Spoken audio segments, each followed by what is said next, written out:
வணக்கம் நண்பர்களே, நான் உங்கள் ஸ்ரீராம். இன்றைக்கி நம்ம லசோட்டா வேக்சின் எப்படி போடுறதுன்னு தான் பார்க்க போகிறோம். இந்த லசோட்டா வேக்சின் வந்து ஒரு 20 குஞ்சு 30 குஞ்சு வச்சுருக்கவங்களாம் போடணுமா, இல்லை 100 குஞ்சுக்கு மேலே வச்சுருக்கவங்க மட்டும் தான் போடணுமா அப்படின்னு கேட்டிங்கன்னா, எல்லாருமே வேக்சின் போட்டு கோழி குஞ்சு வளர்க்குறது ரொம்பவே நல்லது.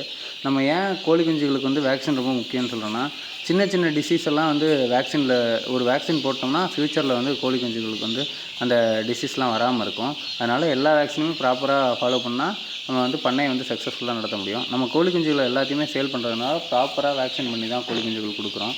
ஃபஸ்ட்டு வேக்சின் மிக்ஸ் பண்ணிவிட்டு ஒரு கோழி குஞ்சாக பிடிச்சி கண்ணில் அப்படி இல்லைன்னா வாயில் ஒரே ஒரு சொட்டு கொடுக்கலாம். நம்ம 1000 டோஸ்க்கு வேக்சின் வாங்கினோம்னா ப்ரைஸ் வந்து கொஞ்சம் சீப்பாக இருக்கும். நீங்கள் எத்தனை கோழி குஞ்சு 500 கோழி குஞ்சு வச்சுருக்கீங்கன்னா 1000 டோஸ்க்கு வாங்கிக்கோங்க. இல்லை 100 200 வச்சுருந்தா மட்டும் 100 டோஸாக வாங்கிக்கோங்க.